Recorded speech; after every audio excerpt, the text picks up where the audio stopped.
Hello everyone, कैसे हैं आप सब। एक बार पुनः शिव कोचिंग क्लासेस पर स्वागत है। उम्मीद करता हूं आप सब अच्छे होंगे, मस्त होंगे, बेहतर होंगे और आप सभी की पढ़ाई बेहतर चल रही होगी।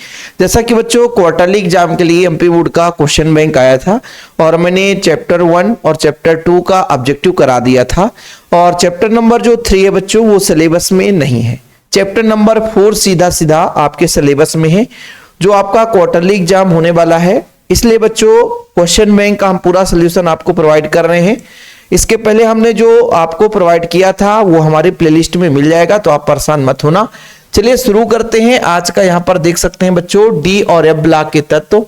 डी और एफ ब्लॉक के तत्व में बच्चों आप सबको पता है कि पूरा का पूरा खेल डी ब्लॉक के तत्व के भौतिक गुण से रहता है और इसका क्लास भी पूरा कंप्लीट है। और जिन बच्चों ने नोट्स नहीं लिया है तो नोट्स जरूर ले लें, प्रॉपर तैयारी के लिए मात्र 100 रुपए चार्ज लगता है। चलिए शुरू करते हैं। कहानी में ट्विस्ट आएगा बच्चों। पहला जो प्रश्न है, एफ ब्लॉक के सभी तत्वों को क्या कहा जाता है बच्चों, आप लोगों को बताना है। तो यहाँ पे डी ब्लॉक के तत्व और एफ ब्लॉक के तत्व को क्या कहा जाता है बताना है आप लोगों को बच्चों। तो जो एफ ब्लॉक का तत्व है बच्चों उसे बोलते हैं अंतः संक्रमण तत्व। क्या बोलते हैं? अंतः संक्रमण तत्व। क्या बोलते हैं? अंतः संक्रमण तत्व बोलते हैं बच्चों। और डी ब्लॉक के तत्वों को बोला जाता है संक्रमण तत्व। क्या बोला जाता है? संक्रमण तत्व। ठीक है, संक्रमण तत्व। तो देखो बच्चों एफ ब्लॉक के तत्वों के बारे में बात कही गई है, तो एफ ब्लॉक के तत्वों को अंतः संक्रमण तत्व कहा जाता है। अब आप लोगों को बताया गया था कि संक्रमण तत्व कहने का रीजन क्या है और अंतः संक्रमण तत्व क्यों कहा जाता है बच्चों। संक्रमण तत्व इसलिए कहा जाता है क्योंकि अंतिम इलेक्ट्रॉन n-1 डी में प्रवेश करता है, उन तत्वों को हम संक्रमण तत्व कहते हैं।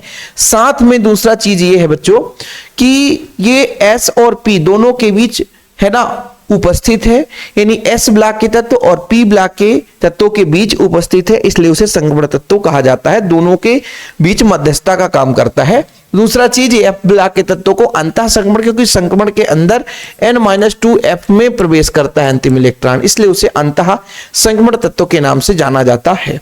इसके बाद लैंथेनाइड तत्वों का समान इलेक्ट्रॉनिक विन्यास। प्यारे बच्चों लैंथेनाइड की बात की गई है ना, लैंथेनाइड की बात की क्यों केवल और केवल यदि एफ ब्लॉक के तत्वों की बात की जाती तो एफ ब्लॉक के लिए बच्चों n-2 करते आप एफ में 1 से 14 इलेक्ट्रॉन और n-1 डी में या तो 0 या तो 1 इलेक्ट्रॉन हो सकता है और ns में बच्चों 2 इलेक्ट्रॉन भरा जाता है। ये आपके एफ ब्लॉक के तत्वों का इलेक्ट्रॉनिक विन्यास है। लेकिन पूछा किसका गया है? लैंथेनाइड का बच्चों। तो लैंथेनाइड में 4f में जाता है, 4f में 1 से 14 इलेक्ट्रॉन। तो इसके बाद n-1 2f में गया तो n-1d मतलब 5d में 0 से 1 इलेक्ट्रॉन और 6s में बच्चों 2 इलेक्ट्रॉन होगा। इस तरीके से जो ऑप्शन नंबर फर्स्ट है इज द राइट आंसर और पहले का ऑप्शन नंबर बी था। जिंक, कैडमियम और Hg का समान इलेक्ट्रॉनिक विन्यास क्या है? इनके सभी बाह्यतम कोष में पूर्ण इलेक्ट्रॉन बच्चों, यानी बाह्यतम कोष हम नहीं कह सकते, n-1 डी में बच्चों 10 के 10 पूरे इलेक्ट्रॉन भरे रहते हैं और जो आपका NS है बच्चों NS में 2 इलेक्ट्रॉन भरे रहते हैं। यानी ये आपका जिंक, कैडमियम और पारा है। इन तत्वों को हम संक्रमण तत्व नहीं मानते क्योंकि इनमें n-1 डी कक्षक रिक्त नहीं रहते, उसमें अयुग्मित इलेक्ट्रॉन नहीं होता। तो बच्चों आप सबको पता होना चाहिए कि जिंक जो है, कैडमियम है और पारा है, इनका इलेक्ट्रॉनिक विन्यास n-1 जो डी होगा इसमें पूरे के पूरे 10 इलेक्ट्रॉन और 4s जो होगा बच्चों 4s नहीं ns होगा। क्या? n-1 डी में 10 इलेक्ट्रॉन और ns, ये ns है बच्चों, ns में 2 इलेक्ट्रॉन फिक्स रहेगा। तो कहीं पे नजर आएगा क्या? फर्स्ट नंबर में ही आपका क्लियर है। जैसे आपका जिंक होता है बच्चों, जिंक में 3d10 4s2 होता है, कैडमियम, पारा है ना, ऐसे 5d10 4s2 4d10 6s2। तो इस तरीके से इनके n-1 डी कक्षक में पूर्ण रूप से इलेक्ट्रॉन भरे होते हैं। और संक्रमण तत्व की परिभाषा है कि डी ब्लॉक के ऐसे तत्व जिनमें n-1d जो कक्षक है आंशिक रूप से भरे हों, यानी आंशिक पूर्ण हो, बच्चों कहने का मतलब पूर्ण ना भरे हों, वही आपके संगमण तत्व कहलाएंगे। डी ब्लॉक के ऐसे तत्व है ना जिनमें n-1d रिक्त कक्षक होना चाहिए, अंतिम इलेक्ट्रॉन n-1d में प्रवेश करते हैं तथा अयुग्मित डी कक्षक होगा तभी संगमण तत्व कहलाएगा। क्लियर है बच्चों? अंतः संगमण तत्व किसे बोलेंगे? 4 ऑप्शन देके रखा है, स्कैंडियम, पारा, यूट्रियम, जिरकोनियम, नियोबियम, ये सब डी ब्लॉक के तत्व हैं। अंतः संगमण तत्व नहीं, एफ ब्लॉक के तत्व के बारे में पूछी गई है तो सीरियम इसका राइट आंसर हो जाएगा। आगे चलते हैं प्यारे बच्चों, Fe3 पॉजिटिव, देखो जरा Fe3 पॉजिटिव आयन में अयुग्मित इलेक्ट्रॉन की संख्या बतानी है। देखो प्यारे बच्चों, Fe मतलब परमाणु क्रमांक 26, इलेक्ट्रॉनिक विन्यास कितना होगा? तो सर इसका इलेक्ट्रॉनिक विन्यास यदि हम आयरन 26 के बारे में बात करें तो 26 में जो है बच्चों आयरन 26 है तो इलेक्ट्रॉनिक विन्यास 3d और 4s में जाएगा। ठीक है, तो आप लोग बच्चों यहां पे 4s में 2 इलेक्ट्रॉन, 3d में लगभग 6 इलेक्ट्रॉन चला जाएगा। ठीक है, 3d में कितने इलेक्ट्रॉन? 6 इलेक्ट्रॉन बोला गया है। Fe3 पॉजिटिव में बोला गया है ना, Fe3 पॉजिटिव। इलेक्ट्रॉनिक विन्यास कैसे निकालते हैं बच्चों? 1s2, 2s2, 2p6, ठीक है, 3s2, 3p6, ठीक है बच्चों। फिर 3d10 में भरेगा लेकिन पहले 4s में भरेगा, तो 2 2 4 6 10 दोबारा 6 18 2 20 6 26। अब कितने इलेक्ट्रॉन त्याग दिया गया? Fe3 पॉजिटिव 3 इलेक्ट्रॉन चला जाएगा, तो 2 इलेक्ट्रॉन यहां से चला जाएगा, 1 इलेक्ट्रॉन यहां से चला जाएगा, तो बचेगा कितना? 3d5। अयुग्मित कितना होगा प्यारे बच्चों? तो इनमें सब में 1 इलेक्ट्रॉन बचेगा, तो अयुग्मित की संख्या कितनी हो जाएगी? 5 हो जाएगी। कितनी हो जाएगी प्यारे बच्चों? 5 हो जाएगी। ठीक है, आप लोग ऐसा लगा करके देख लेना तो टेंशन नहीं रहेगा। डी ब्लॉक के तत्व को संगमण तत्व नहीं कहा जाता, तो जिंक हो गया, कैडमियम हो गया, पारा, ये तो अब समझा ही दिया, बार बार ऐसे क्वेश्चन नहीं। देखो ऐसे संगमण तत्व का नाम बताइए जो परिवर्ती आक्सीकरण अवस्था नहीं दर्शाता। केवल आपका बच्चों जो कौन सा तत्व है? स्कैंडियम, टाइटेनियम, पहला ही एलिमेंट है बच्चों वो है आपका स्कैंडियम। स्कैंडियम जो है बच्चों, स्कैंडियम जो है ये परिवर्ती आक्सीकरण अवस्था प्रदर्शित नहीं करता। स्कैंडियम जो है ये परिवर्ती आक्सीकरण अवस्था प्रदर्शित नहीं करेगा। मैग्नीज +7 है, कोबाल्ट भी आपका दर्शाएगा, निकिल भी दर्शाता बच्चों। स्कैंडियम जो है वो आपका परिवर्ती आक्सीकरण अवस्था प्रदर्शित नहीं करता। ठीक है, 3d में 1 रहता, 4s2 में तो d का 1 आसानी से निकलेगा। इस पे थोड़ा सा डाउट लग रहा है, चलो लास्ट में क्लियर करते हैं। इसमें स्कैंडियम ही होना चाहिए। निम्न में से कौन सा तत्व +2 आक्सीकरण अवस्था नहीं दर्शाएगा? अब देखो बच्चों यहां पे कैडमियम, Hg और जिंक ये सबके सब +2 दर्शाते हैं। देखिएगा मैं आपको बताता हूं, इसमें फैक्ट की बात है। फैक्ट की बात ये है भाई साहब कि जो आपका कैडमियम है सभी में, जैसे मान लीजिए बच्चों 4s2, 5s2, 6s2, इनमें सभी में इलेक्ट्रॉनिक विन्यास यही तो है, n-1d 10 और बच्चों ns2, इन सब का इलेक्ट्रॉनिक विन्यास यही है, तो सबके सब +2 आक्सीकरण दर्शाते हैं, ये भी और ये भी। लेकिन कॉपर जो है +1 भी दर्शाता है और +2 भी, इसलिए +1 मानकर इसका चलेंगे तो ये ऐसा मानेंगे कि यदि +1 दर्शा रहा है तो +2 नहीं दर्शाएगा। लेकिन ऐसे में बच्चों कहीं ना कहीं क्वेश्चन गलत माना जाएगा। क्यों? क्योंकि cuprous +1 cupric +2, copper 1 positive cuprous, copper 2 positive cupric, तो ऐसे में बच्चों आपका थोड़ा सा गलत हो जाएगा। तो प्यारे बच्चों जो कॉल करते हैं कभी कभी रिसीव नहीं हो पाता है, इसके लिए क्षमा प्रार्थी हूं। अभी 2-3 मिस कॉल आ गए, क्योंकि नोट्स जो बच्चा लेना चाहता है तो बाद में भी आप लोग नोट्स ले सकते हैं ना, क्योंकि हम कॉल रिसीव करते हैं, है ना। जो बच्चे नोट्स लेना चाहते हैं तो कॉन्टेक्ट नंबर मैं आपको दे दूंगा, है ना, 9685299149 मेरा पर्सनल नंबर है। और चार्ज कितना है? मात्र 100 रुपए, ज्यादा चार्ज भी नहीं रहता ना, ऑल चैप्टर के नोट्स मिलते हैं। ठीक है बच्चों, तो फिलहाल यहां तक किसी को कोई प्रॉब्लम कि यदि कोई क्वेश्चन में आपको भाई कह दे कि इसमें कौन सा +2 नहीं दर्शाता, तो हम तो यही बोलेंगे कि सर सबके सब +2 दर्शाते हैं, सबके सब +2 दर्शाते हैं। ठीक है, सबके सब +2 दर्शाते हैं। ठीक है, अगला प्रश्न देखो अगला जो प्रश्न है बच्चों, निम्न में से कौन सी सिक्का धातु है? भाई सिक्का धातु सिक्का धातु, सिक्का धातु बच्चों बढ़िया है। कापर दिख रहा है कहीं पे, कहीं पे कापर दिख रहा है, इसमें दिख रहा है कापर। ये आपका एजिस सिल्वर और गोल्ड, ये आपके सिक्का धातु हैं। ये क्या है प्यारे बच्चों, सिक्का धातु है। ठीक है, चलिए अगला है लेंथेनेट श्रेणी में कौन से सदस्य आसानी से +4 ऑक्सीकरण अवस्था दर्शाता है। तो देखो बच्चों सीरियम है, क्या है सीरियम। सीरियम का जो इलेक्ट्रॉनिक विन्यास निकालते हैं बच्चों, तो सीरियम का जो इलेक्ट्रॉनिक विन्यास होता है, तो जैसे आपका जेनान हो जाता है ना, फिर 4f में 1 इलेक्ट्रॉन, 5d में 1 इलेक्ट्रॉन और 6s में 2 इलेक्ट्रॉन, ये इसका इलेक्ट्रॉनिक विन्यास होता है।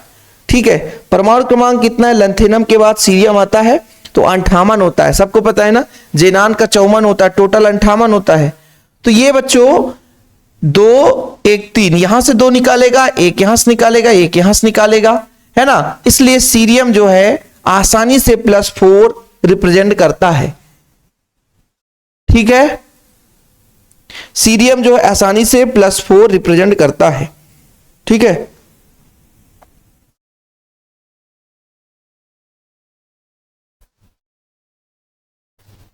चलिए आगे चलते हैं बच्चों। ये अपना बहुविकल्पी क्वेश्चन खत्म हो गया। यदि किसी बच्चे को नोट्स चाहिए, शिव सर का नोट्स, तो इस नंबर पे कॉल कर लेना आप लोग। ओके, चलिए कहानी में ट्विस्ट आएगा, अभी रिक्त स्थान की पूर्ति करनी है। संगमण तत्वों का समान इलेक्ट्रॉनिक विन्यास, सर ये तो आपने बता दिया। संगमण तत्वों का समान इलेक्ट्रॉनिक विन्यास n-1 d में 1 से 10 इलेक्ट्रॉन होगा और ns में 2 इलेक्ट्रॉन हो सकता है, 1 से 2 इलेक्ट्रॉन हो सकता है। ये आपके संगमण तत्वों का समान इलेक्ट्रॉनिक विन्यास हो गया। किस संगमण धातु द्रव अवस्था में पाया जाता है, पारा Hg जो है ये द्रव अवस्था में पाया जाता है। यूरेनियम के बाद आने वाले तत्वों को ट्रांस यूरेनियम तत्व कहा जाता है। क्या बोला जाता है, ट्रांस यूरेनियम। क्या बोला जाता है बच्चों, ट्रांस यूरेनियम। ट्रांस यूरेनियम तत्व कहलाते हैं, ट्रांस यूरेनियम तत्व कहलाते हैं। क्या, ट्रांस यूरेनियम तत्व कहलाते हैं। जिगलर नाटा उत्प्रेरक का सही सूत्र बताओ। C2H4 का होल थ्राइस CH3, ऐसे ही है कुछ। C2H5 है सर, C2H5 कहां पे गया, C2H5 का होल थ्राइस Al, कहां पे लिख दें, C2H5 का whole thrice Al plus TiCl4। ये बच्चों जिगलर नाटा का फार्मूला। ठीक है, जिसको लिखना होगा तो लिख लेना। ठीक है, C2H5 है ना, होल थ्राइस C2H5। तो आप लोग अपने बुक में थोड़ा सा इसको देख लेना, बुक में आप लोग ढूंढ लेना, है ना। चलो, लेंथेनाइट का सुप्रसिद्ध मिश्र धातु, मिश्र धातु यानी इसका नाम है मिश्र धातु। मिश्र धातु, इसमें लेंथेनाइट समूह का सबसे ज्यादा है ना एलिमेंट्स रहता, मिश्र धातु एकमात्र। गैडोलिनियम का इलेक्ट्रॉनिक विन्यास बताओ, परमाणु क्रमांक होता है 68। ये कहां का एलिमेंट्स है, लेंथेनम के बाद के 14 तत्व तो आपके बच्चों लेंथेनाइट समूह कहलाता है। लेंथेनाइट का समूह का है, मतलब इसका इलेक्ट्रॉन 4f में जाएगा। तो सबसे पहले तो आप देख लो कि जेनान में कितना हो जाता है, जेनान में कितना हो जाता है इलेक्ट्रॉनिक विन्यास, जेनान का कितना है 54। फिर यहां पर आपका 4f हो जाता है बच्चों, 5d हो जाता है 6s, 54 2 56 1 57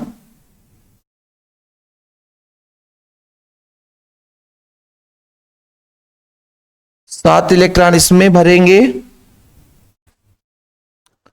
तो कितना हो जाएगा भाई, टोटल 68 भरना है। गड़बड़ हो गया क्या सर, जेनान का 54 ही होता है। हाँ, तो इसका इलेक्ट्रॉनिक विन्यास कहीं गड़बड़ है क्या।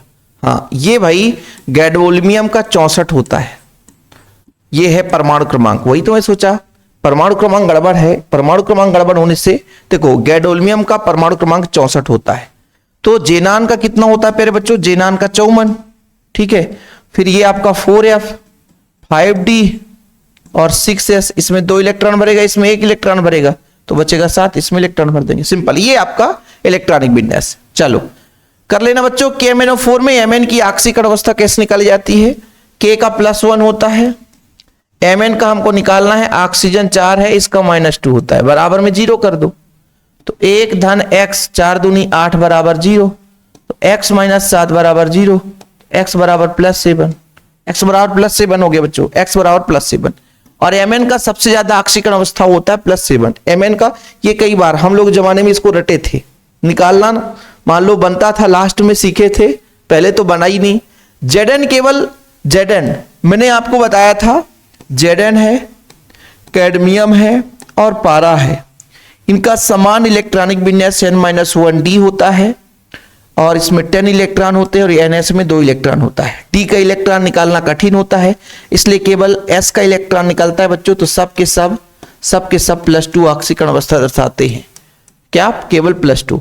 पोटेशियम परमैंगनेट का सूत्र बताओ, KMnO4, KMnO4 पोटेशियम परमैंगनेट। ठीक है बच्चों, इसकी बनाने की विधि हमने करी थी। परमाणु क्रमांक में वृद्धि के साथ साथ त्रिज्या व आकार में क्रमशः कमी होती है। क्या होती है बच्चों? कमी होती है।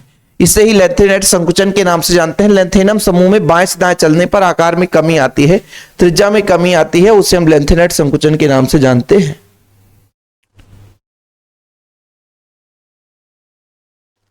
चलिए आगे बात कर लेते हैं, सत्य असत्य में चलते हैं। सत्य असत्य यूं आसानी से बता दोगे आप लोग, काफी समझदार हो, क्योंकि ये सब चीज हमने पढ़ाया है। अधिकांश संक्रमण तत्व आयन इसके रंगीन यौगिक बनाते हैं और डी संक्रमण पाया जाता है। बिल्कुल सही है। मैंने आप लोगों को समझाया था कि डी ब्लॉक के तत्वों के भौतिक गुण में अयुग्मित डी कक्षक के कारण सारा खेल होता है। चाहे रंगीन आयन के निर्माण की बात करें, चाहे आप उत्प्रेरकीय गुण की बात करें, चाहे आक्सीकरण अवस्था की बात करें बच्चों, चाहे संकुल यौगिक के निर्माण की बात करें, आयनिक त्रिज्या की बात करें, परमाणु आकार की बात करें, है ना, चाहे आप कुछ भी ले लो, डी संक्रमण होगा तभी सारा कुछ खेल होगा, अन्यथा भौतिक गुण कुछ भी नहीं है। तो ये रंगीन होने का कारण है डी संक्रमण। डी कक्षक के इलेक्ट्रॉन ही निम्न ऊर्जा से उच्च ऊर्जा स्तर पर जाते हैं, तो जो अवशोषित कर लेते हैं उसके पूरक रंगों को उत्सर्जित कर देते हैं। मैंने आपको समझाया था। संक्रमण धातु अच्छे उत्प्रेरक होते हैं क्योंकि इनका पृष्ठीय क्षेत्रफल अधिक होता है, इनमें मुक्त संयोजकता पाई जाती है। बिल्कुल, संक्रमण धातु अच्छे उत्प्रेरक होते भी हैं क्योंकि ज्यादा इनका बच्चों क्या है, जगह देने का काम करते हैं। आप लोगों को बताया था कि आपके घर में वही रह सकता है जिसको पर्याप्त स्थान मिल सके। आपके घर में 5 कमरे हैं और पता चला 2 कमरे में आप रह रहे हो और 3 कमरा खाली है, तो क्या करोगे? किसी को दे सकते हो ना। तो इसलिए उत्प्रेरक का कार्य करता है, तो इसका भी आपका राइट आंसर हो जाएगा। अधिकांश संक्रमण तत्व तो अनुचुंबकीय है, ये तो अनुचुंबकीय गुण होते हैं, लेकिन युग्मित इलेक्ट्रॉन के कारण तो ये गलत है। कोई भी डी ब्लॉक का एलिमेंट्स होगा या कोई भी एलिमेंट्स होगा, यदि वो अनुचुंबकीय गुण दर्शा रहा है, इसका मतलब उसमें अयुग्मित इलेक्ट्रॉन है। जिसके पास अयुग्मित इलेक्ट्रॉन नहीं है उसको किसी की आवश्यकता नहीं है।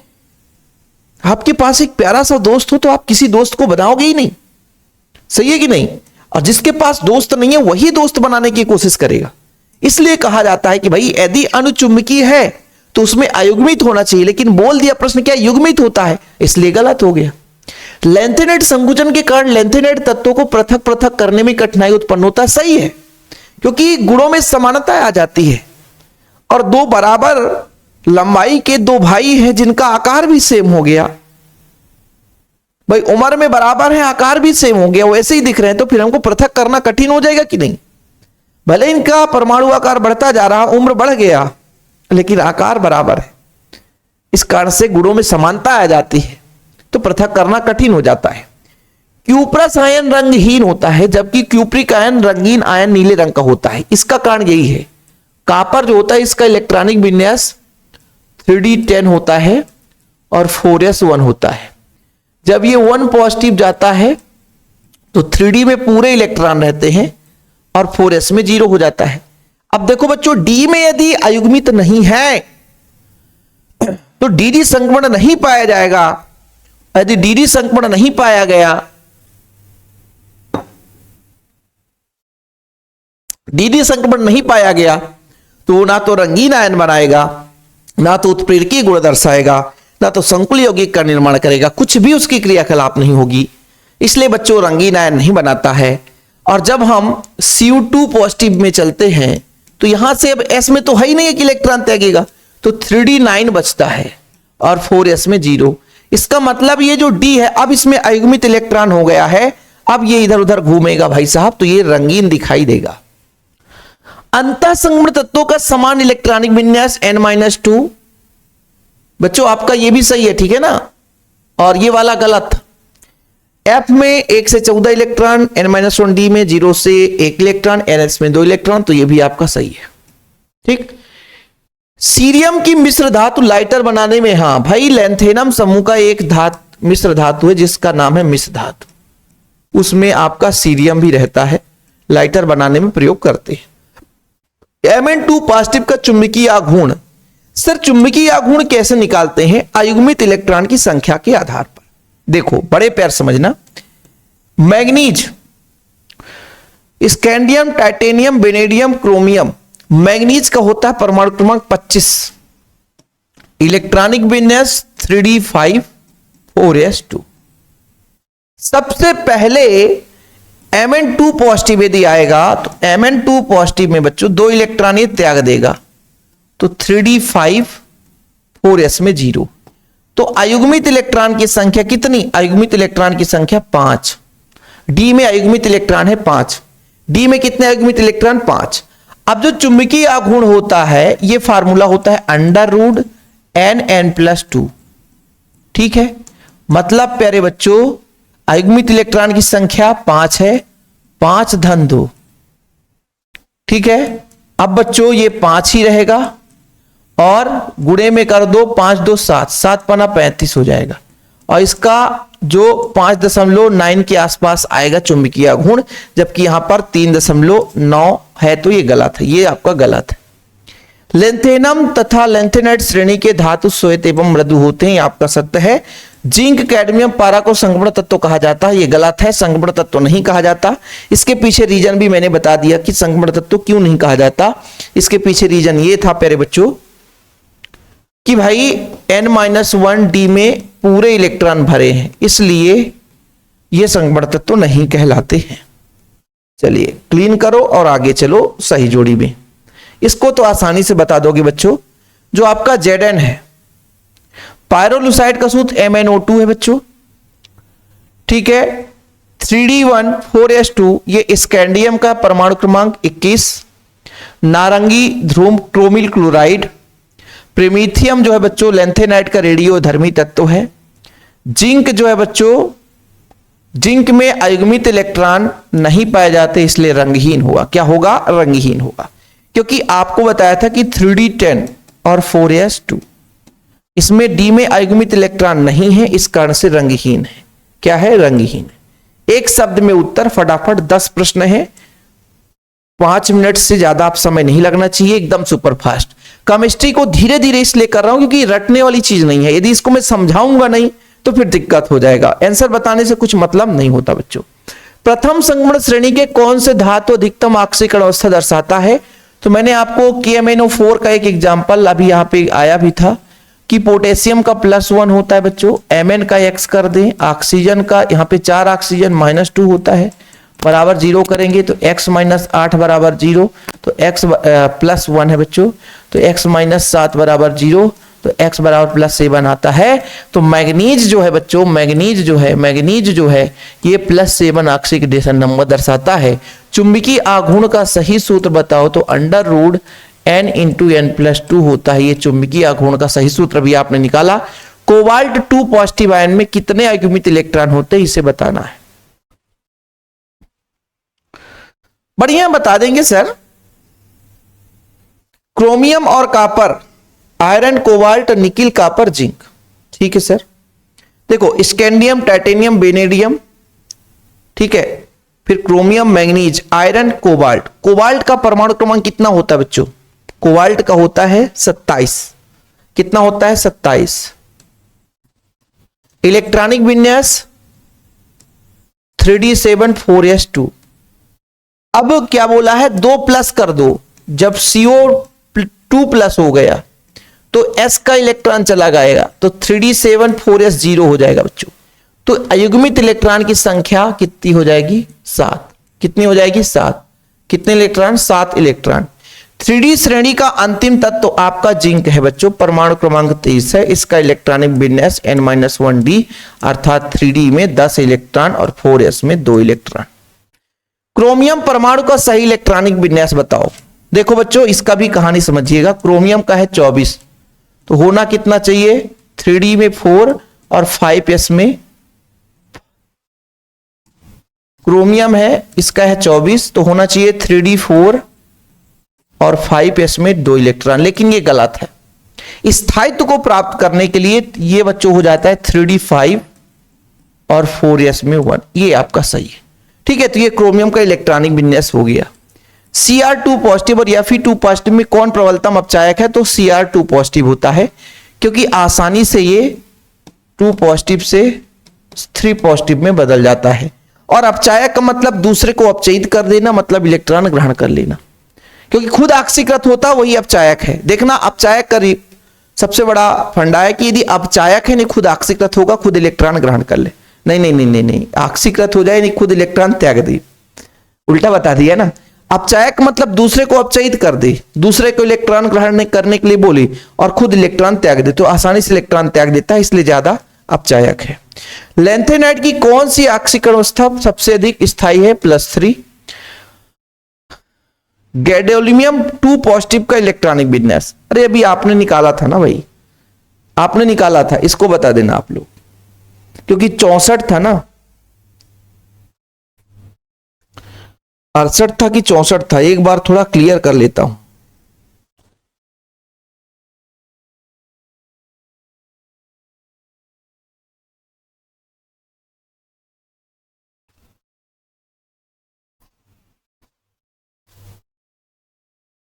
ठीक, 64 ही था, सही तो था, नहीं तो गड़बड़ हो जाए तो भाई बाद में कमेंट्स आते हैं ना, हम लोगों को भी कंफ्यूजन हो जाता है। क्या होता है कि कभी कभी 64 68 तो कंफ्यूजन ना रहे, तो भैया इसका मैं आपको फिर से बता देता हूं। GD जेनान था बच्चों, जेनान का होता है 54, 54 हो गया, और 4f 5d और 6s में 2 इलेक्ट्रॉन, इसमें 1 और इसमें 7। ठीक, 54 55 56 57 54 10 64, ठीक 64 हो गया। अब बच्चों क्या बोला है, +2, ये किसका हो गया, ये 64 परमाणु क्रमांक का हो गया। +2 में s का इलेक्ट्रॉन चला जाएगा, तो बचेगा कितना, जेनान 4f में 7 इलेक्ट्रॉन और 5d में 1 इलेक्ट्रॉन बचेगा, 6s में 0। यदि आपको लिखना भी है तो लिख देना कि 6s में 0, ये किसका आ गया, GD +2 का। ठीक, चलो लैंथेनाइड तत्वों का समान इलेक्ट्रॉनिक विन्यास, ये आपने पढ़ लिया, शुरू में ही पढ़ लिया था कि 4f में जाएगा सर 1 से 14 इलेक्ट्रॉनिक विन्यास, फिर आपका 5d में 0 से 1 और 6s में 2 इलेक्ट्रॉन, ये आपको बता दिया गया था। ठीक, पायरोलुसाइड का सूत्र MnO2, MnO2। चलिए ये आपकी कहानी खत्म होती है। इसके बाद 2 नंबर में क्वेश्चन आता है, क्रोमियम एवं कॉपर का इलेक्ट्रॉनिक विन्यास। तो बड़ा प्यार से देखो ना, क्रोमियम का भी मैंने बताया कि 3d 5 होगा 4s 1, और इसका हो जाएगा बच्चों कॉपर का 3d 10 और 4s 1। ठीक है, लैंथेनाइड तत्वों के 2 उपयोग बताओ, संगमरमर तत्व की परिभाषा, मिश्र धातु की परिभाषा। ऐसे क्वेश्चन है, बिल्कुल छोटे छोटे क्वेश्चन है, जो थोड़ा सा भी पढ़ा है तो आसानी से कर पाएगा। रंगीन आयन जली विलयन स्थायी नहीं होता, क्यों भाई, ये देखो भाई क्वेश्चन बढ़िया है ना, बढ़िया क्वेश्चन है यार, ये सारे क्वेश्चन आपसे बन जाएंगे। ठीक है, क्यूप्रस आयन रंगीन होता है जबकि क्यूप्रिक आयन नहीं होता, क्यों, इसको तो मैंने बता दिया कि क्यूप्रस आयन रंगहीन होता है। Cu1 पॉजिटिव क्यों रंगहीन होता है, क्योंकि अयुग्मित D कक्षक में इलेक्ट्रॉन नहीं है, मतलब D कक्षक अयुग्मित नहीं है, पूरे युग्मित है। ठीक है, और Cu2 पॉजिटिव जब जलता है तो 3d9 हो जाता है, 3d9 तो अयुग्मित इलेक्ट्रॉन का रंगीन दिखाई देने लग जाता है। क्रोमिल क्लोराइड परीक्षण का समीकरण बच्चों, इसको कराना पड़ेगा, है ना। पोटेशियम परमैंगनेट के 3 अनुप्रयोग, लैंथेनाइड आकुंचन, लैंथेनाइड एक्टिनाइड में 4 अंतर। चलो रंगीन आयन क्यों बनाता है, अच्छा उत्प्रेरक क्यों होता है, ये सारे क्वेश्चन हमने कराया है ना, सारे क्वेश्चन हमने कराया है बच्चों, कोई दिक्कत है नहीं। ये देख रहा हूं भाई इलेक्ट्रॉनिक विन्यास, इनका इलेक्ट्रॉनिक विन्यास निकालना है। इलेक्ट्रॉनिक विन्यास भी कराया था, परमाणु क्रमांक याद कर लेना। अब एमपी बोर्ड भी हल्के में नहीं लेता भाई पेपर, तो थोड़ा सा डीप में पढ़ना पड़ेगा। जो बच्चा हल्के में रहेगा वो केमिस्ट्री में सफा हो जाएगा। तो इस तरीके से अपना कंप्लीट होता है बच्चों आज का सेशन। और कांटेक्ट नंबर है 9685299149। जिसको भी नोट्स लेना है मात्र 100 रुपए विथ ऑब्जेक्टिव, आपको एमपी बोर्ड का बढ़िया प्रॉपर नोट्स मिलेगा। अदर स्टेट के लिए भी बच्चे उसे पढ़ सकते हैं। फिलहाल अभी के लिए इतना ही। वीडियो पसंद आए तो लाइक करके शेयर करें। जय हिंद, वंदे मातरम।